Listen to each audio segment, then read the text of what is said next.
The crystalline lecture hall of Vallestrone University gleamed under pulsing bioluminescent lights, casting an aquamarine glow across the assembled students. Most were Valastrians, tall, willowy beings with iridescent skin in various shades of blue and green. Their elongated fingers moved gracefully as they took notes on transparent tablets. And then there was Nadia Reeves. She shifted uncomfortably on the curved seat designed for Valastrian anatomy, trying to find a position that wouldn't leave her, legs numb by the end of Professor Jadix's 3-hour lecture. As Earth's first exchange student to Valastra University on planet Terex, she'd expected challenges. What she hadn't expected was to become the primary subject of an advanced xenobiology course. The human respiratory system presents fascinating vulnerabilities, Professor Jadix announced, his 4 violet eyes blinking in sequence as he manipulated the holographic display. Nadia watched as a perfect 3-dimensional model of human lungs materialized in the center of the room, complete with a beating heart and expanding rib cage. Her rib cage, if the anatomical measurements were any indication. Note the reliance on a continuous oxygen exchange, Jadix continued, his voice a melodic series of clicks and tones that Nadia's translator rendered into English. Unlike Valastrian, triple redundant breathing mechanisms, humans possess only one pathway for air intake. A Valastrian student near the back emitted a sound like chimes in wind. Professor, would compression of this pathway result in rapid incapacitation? Nadia stiffened, pen hovering above her notebook where she'd been dutifully recording notes about her own demise. An excellent question, Zeph, Jadix replied, manipulating the hologram to zoom in on a human trachea. Compression of the trachea would indeed disrupt oxygen flow, though humans have evolved surprising resilience. Their emergency response systems trigger an immediate struggle reflex that shouldn't be underestimated. Nadia cleared her throat. We call it panic, Professor. The lecture hall fell silent as every Valastrian turned to look at her. Their movements were synchronized in a way that would have been comical if it weren't so unnerving. Professor, Jadix's mouthparts twitched in what Nadia had learned was their equivalent of a smile. Ah, our resident expert speaks. Perhaps you would share the human perspective on respiratory vulnerabilities? I'm more interested in why this class seems focused on how to kill me, Nadia replied, trying to keep her voice level despite her discomfort. A ripple of musical tones, Valastrian laughter, spread through the room. Not kill, Dr. Reeves, Jadix corrected. Understand.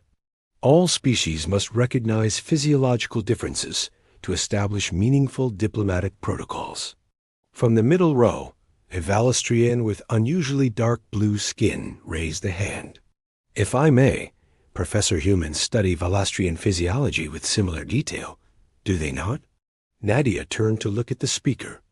Unlike most Valastrians, who regarded her with clinical curiosity, this one's gaze held something more genuine interest, perhaps even empathy. They certainly do, Krell, Jadix acknowledged. Though without a Valastrian volunteer on Earth, their understanding remains theoretical. Then we're fortunate to have Dr. Reeves, Krell said, inclining his head toward Nadia. A brave pioneer. The word brave wasn't translated. Krell had said it in English. Jadx manipulated the controls again, and the hologram shifted to display the human nervous system. Now, observe the fascinating vulnerability humans call pain. Unlike our distributed neural networks, human pain receptors are concentrated in specific regions. As the lecture continued, Nadia found herself taking detailed notes, not just about human weaknesses, but about Valastrian physiology revealed through the professor's comparative analysis. Knowledge, she decided, could flow both ways in this strange classroom. After the lecture, as students filed out, Krell approached her workstation. Your tolerance is admirable, he said in carefully practiced English. Most species would find such scrutiny uncomfortable.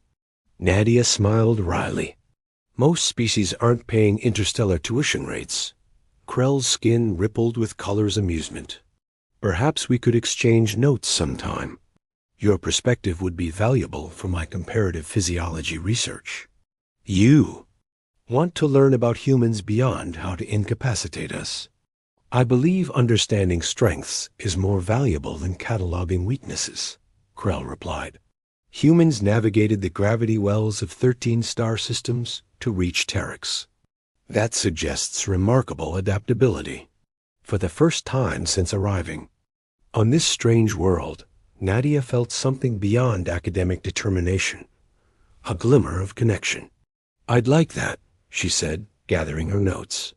After all, I came here to build bridges, not learn how easily they can be burned. Asterisk the Valastra. University dining hall buzzed with melodic conversations as Nadia entered, tray in hand.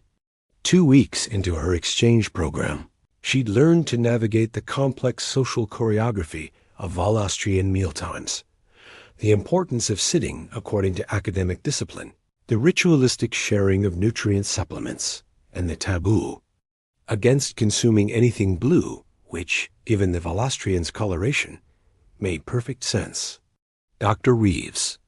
Krell's voice came from a table near the arched windows overlooking the campus's floating gardens. There's space in the xenobiology section.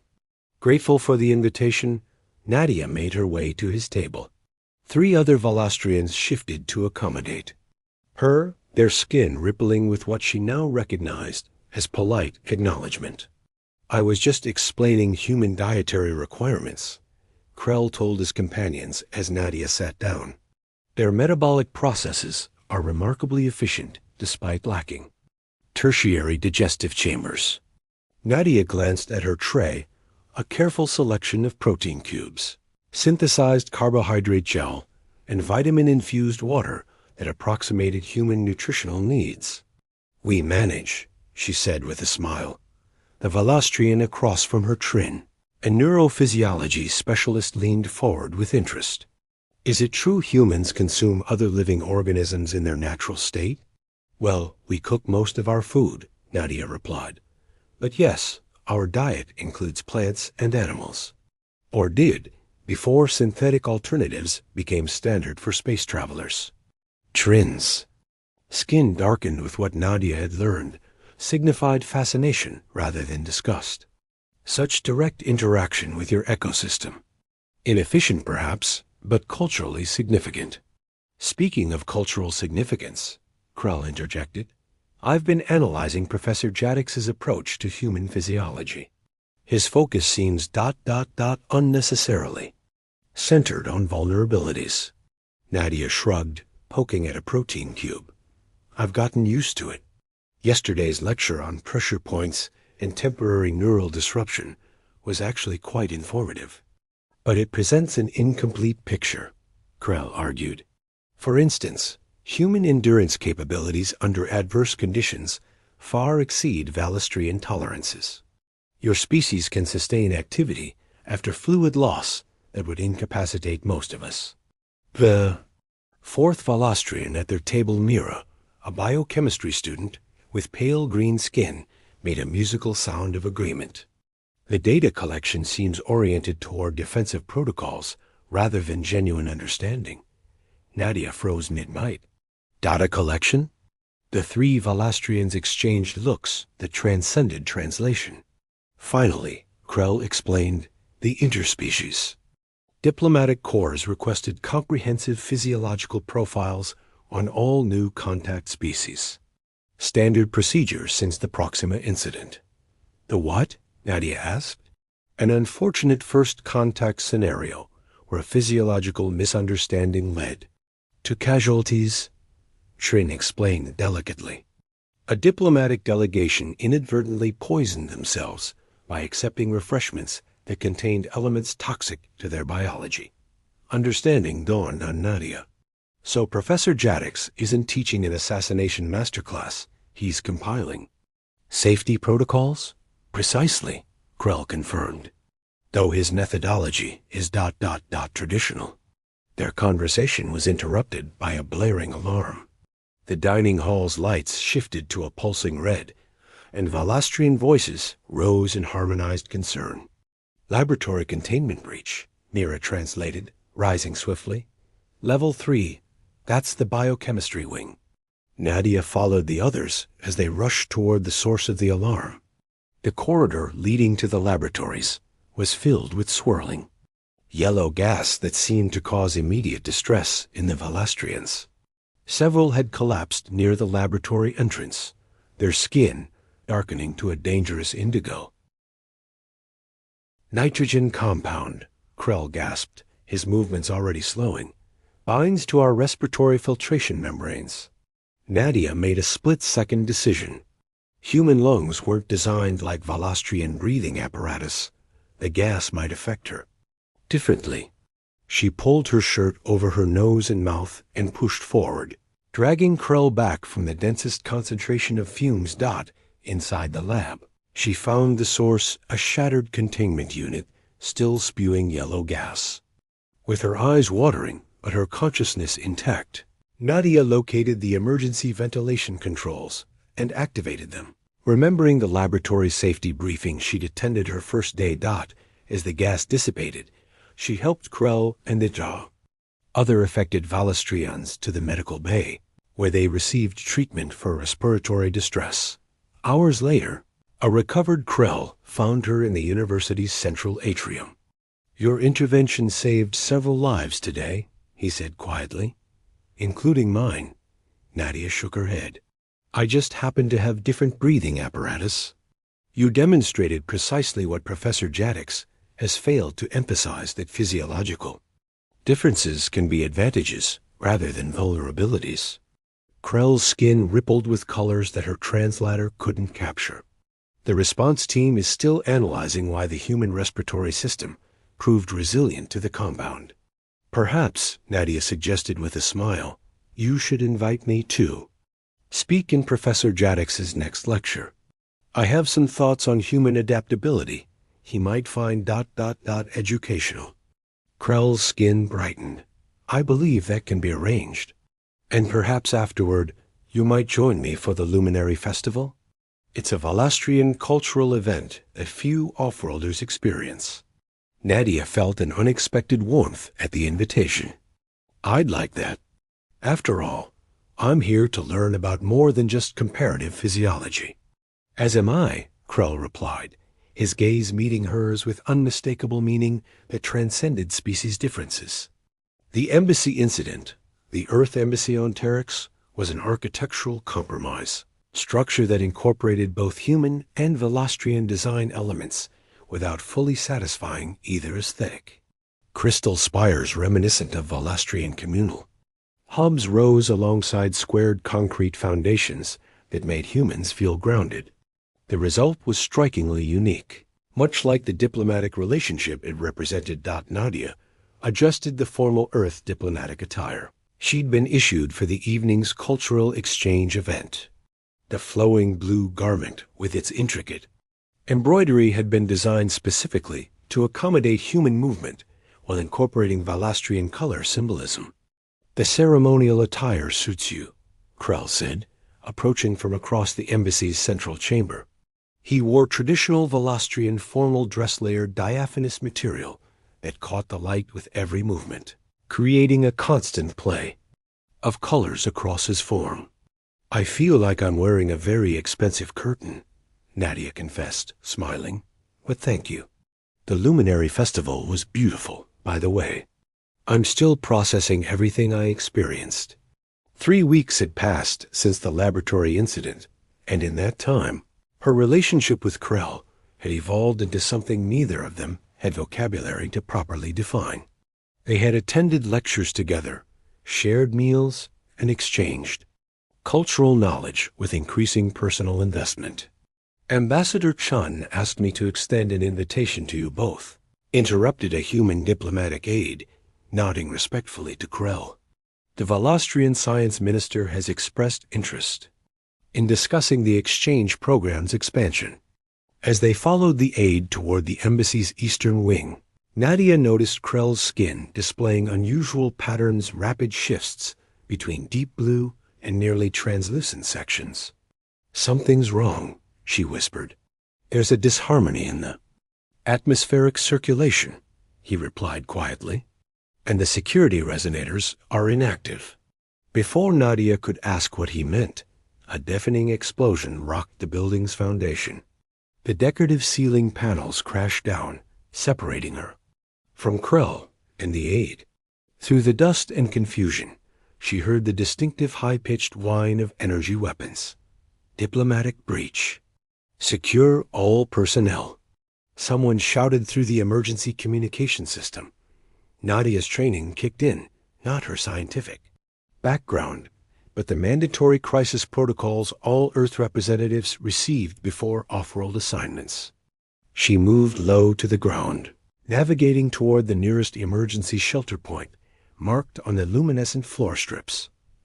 She found a group of injured diplomats huddled in a reinforced conference room. 3 humans and 2 Valastrians, all showing signs of trauma from the explosion. "Medical training?" one of the human diplomats asked hopefully when she entered. "Xenobiology," Nadia replied, already examining a Valastrian minister whose skin had faded to an alarming gray. "But I've had extensive training in comparative physiology." Remarkably, Professor Jadix's detailed lessons on Valastrian vulnerabilities now served as a roadmap for emergency care. Nadia recognized the signs of resonance shock in the minister, a condition where Valastrian neural pathways became desynchronized due to intense vibrational trauma. "I need something conductive," she told the others, searching the room. Finding a decorative metal ornament, she carefully placed it against specific points on the Valastrian's neck and wrists, pressure points that Professor Jadix had described as incapacitating, but which could also be used to restore neural harmony if stimulated correctly. The minister's coloration gradually improved as Nadia worked. Meanwhile, she directed the others in basic first aid for the injured humans. A secondary explosion rocked the building, closer this time. "Targeted attack," one of the human diplomats muttered. "They're looking for something specific." The doors to their shelter burst open, and Nadia tensed, preparing to defend the injured. Instead, she saw Krell leading a mixed rescue team of humans and Valastrians. "Nadia!" Relief colored his voice and skin simultaneously. "We've secured an evacuation route." As they helped the injured toward the extraction point, Krell explained in hurried tones, "The attackers aren't Valastrian. Initial evidence suggests Crexian involvement. They've opposed Earth-Valastria cooperation from the beginning." The third species in the system, Nadia realized. The ones with the crystalline exoskeletons. Yes, they view our physiological differences as evidence of incompatibility. This attack appears designed to prove that point, that we cannot protect each other.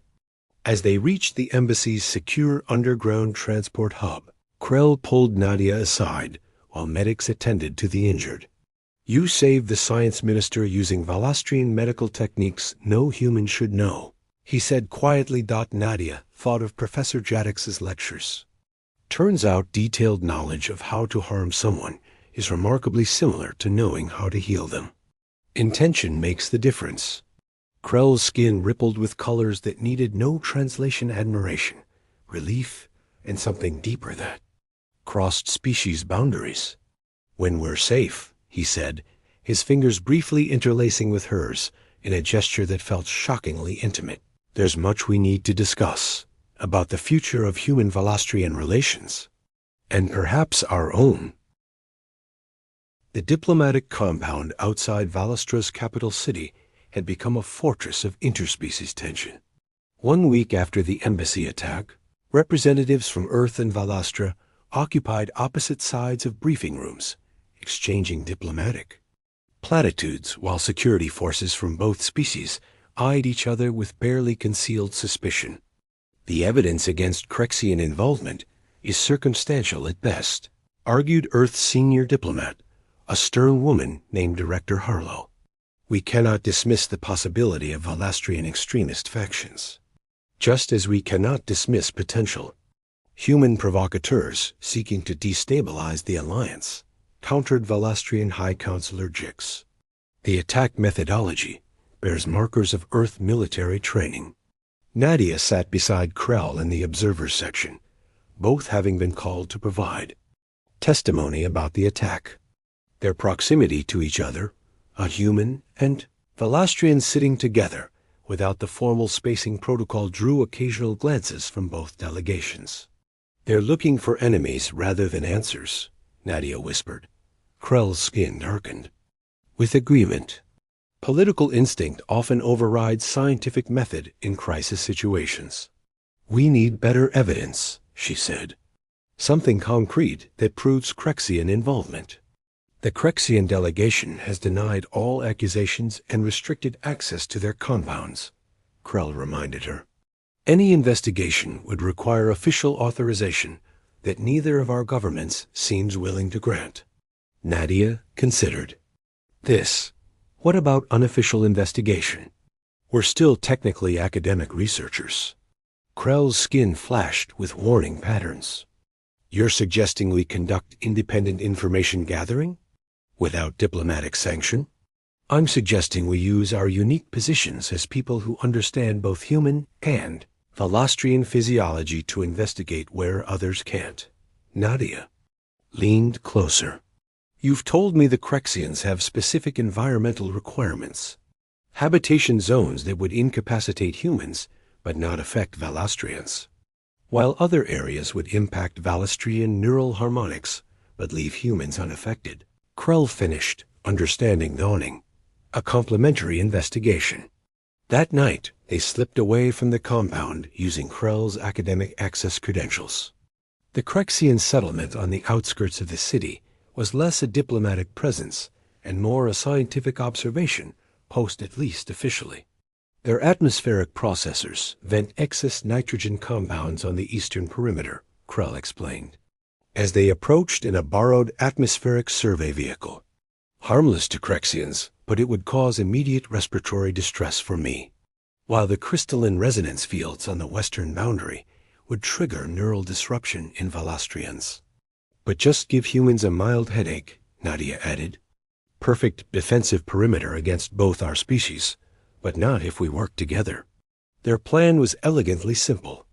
Nadia would navigate the western section, where crystalline resonance would incapacitate any Valastrian, while Krell would investigate the eastern compound, where nitrogen saturation would overwhelm human breathing apparatus. They would communicate via secure frequency and meet at the designated extraction point in precisely 2 hours dot as Nadia slipped through the crystalline field.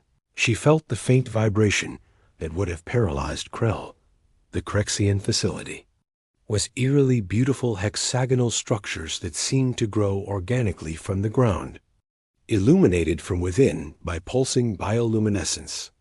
Following the structural plans Krell had obtained from university archives, she located the central data repository, a crystalline chamber where information was stored in lattice patterns rather than digital code.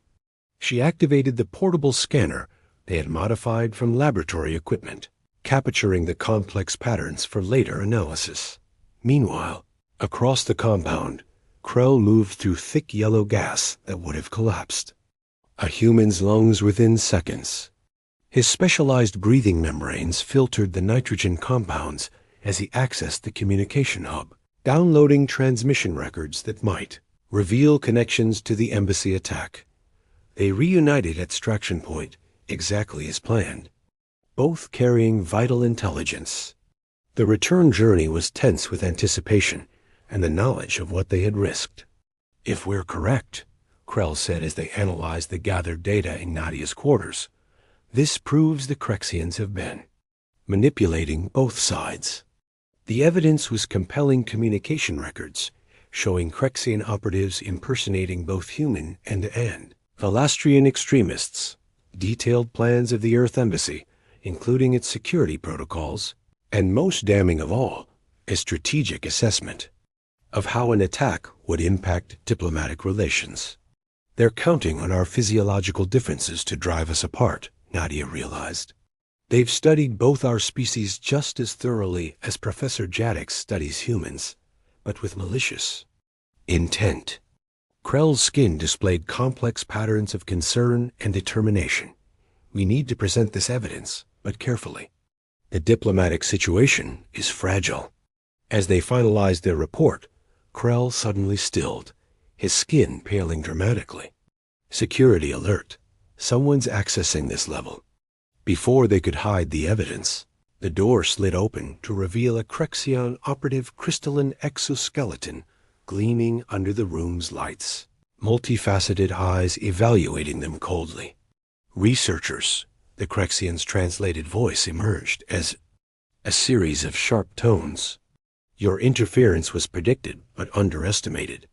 As the Crexion raised what appeared to be a weapon, Nadia recalled Professor Jadix's detailed lecture on Crexion physiology, specifically the hypersensitivity of their crystalline structures to certain sound frequencies. Without hesitation, she activated her communication device's emergency signal at maximum volume. The high-pitched tone caused the Crexion's exoskeleton to vibrate visibly, creating momentary disorientation. Krell, despite his own discomfort from the sound, moved with remarkable speed to disarm their attacker dot in the aftermath. As security forces from both Earth and Valastra secured the Crexion operative and their evidence, Nadia and Krell found themselves alone in a quiet corner of the compound's medical facility. Your knowledge of Crexion vulnerabilities was impressively applied, Krell noted, his skin displaying colors that his translator labeled inadequately as admiration. As was your ability to move through that atmospheric defense system, Nadia replied. It seems we make an effective team precisely because of our differences. Krell's fingers tentatively intertwined with hers, a gesture becoming familiar despite its cross-species novelty. Perhaps that's a lesson our diplomatic corps could benefit from learning. 6 months after the Crexion conspiracy was exposed, Valastra University's largest lecture hall was filled beyond capacity. Students and faculty from a dozen species crowded the space, with overflow audiences watching via holographic projection in adjacent rooms. At the center of the stage stood Nadia Reeves and Professor Jadix, preparing to begin the inaugural session of Interspecies, Physiological Harmony, Cooperative Advantages in a Diverse Galaxy. I confess I approached your suggested curriculum. Revisions with skepticism, Dr. Reeves, Jadix said, his 4 eyes blinking in sequence as they waited for the official start time. Focusing on cooperative advantages rather than defensive protocols represents a significant paradigm shift. The evidence speaks for itself, Professor, Nadia replied, gesturing to the diverse audience. Registration for this course exceeded all projections. It seems many species are interested in how our differences can complement each other, rather than how they can be exploited. The professor's skin displayed thoughtful coloration.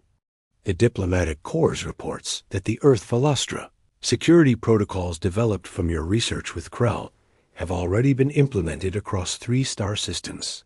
Most impressive. Nadia smiled, thinking of how far they had come since those first uncomfortable lectures where she'd taken notes on her own vulnerabilities. We learn more by working together than by studying each other as potential threats. As the official university chimes signaled the start of the session, Nadia took her position at the lectern. From the front row, Krell watched with unmistakable pride, his skin displaying the deep resonant patterns that Valastrians reserved for moments of profound significance. Welcome to the first session of Interspecies Physiological Harmony, Nadia began. I'm Dr. Nadia Reeves, and I'd like to begin with a question that challenges traditional xenobiology. What if our physiological differences aren't vulnerabilities to be defended against, but complementary adaptations that allow us to achieve more together than separately? The holographic display activated, showing the now famous footage from the Crexion investigation. Nadia, navigating crystalline fields that would paralyze Valastrians, while Krell moved through atmospheric conditions. Lethal to humans. The traditional approach to xenophysiology focuses on protecting ourselves from other species, she continued. But as recent events have demonstrated, a cooperative approach yields both greater security and unprecedented opportunities for advancement. Professor Jadix stepped forward to add, "Our revised curriculum will still include comprehensive physiological mapping of all contact species. However, the emphasis will shift from vulnerability assessment to compatibility analysis."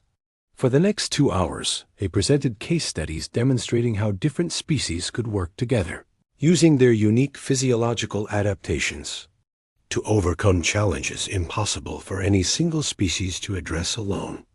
The audience, particularly the younger students, responded with enthusiasm that transcended species-specific expressions. After the lecture, as the hall gradually emptied, Krell approached the stage where Nadia was gathering her materials. "The Interspecies Academic Council has approved your permanent appointment," he informed her, his voice carrying the musical inflection of celebration. "You're officially the first human faculty member at Valestra University." Nadia felt a wave of satisfaction. "And the Joint Research Initiative?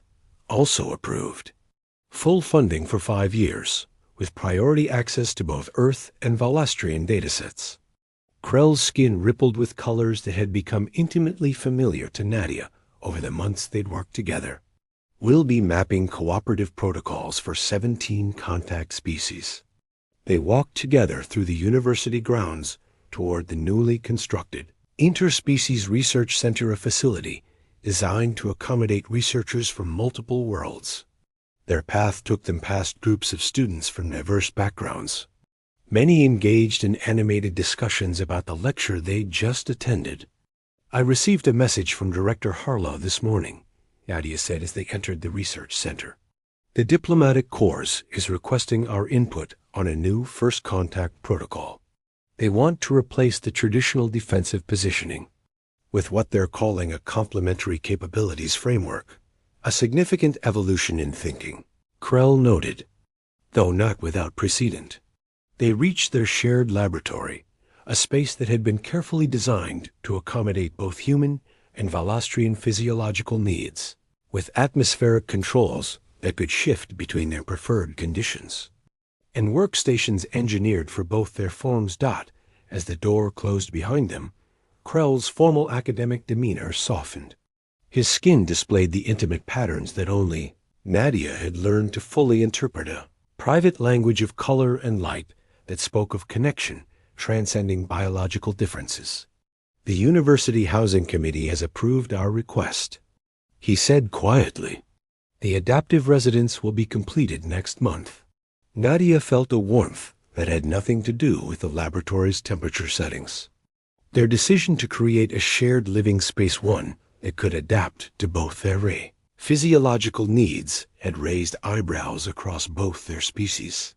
There was no precedent for a human-Valastrian cohabitation arrangement, particularly one with such personal dimensions. "I've been thinking about what Professor Jadix said in our first planning session," she said, moving closer to Krell.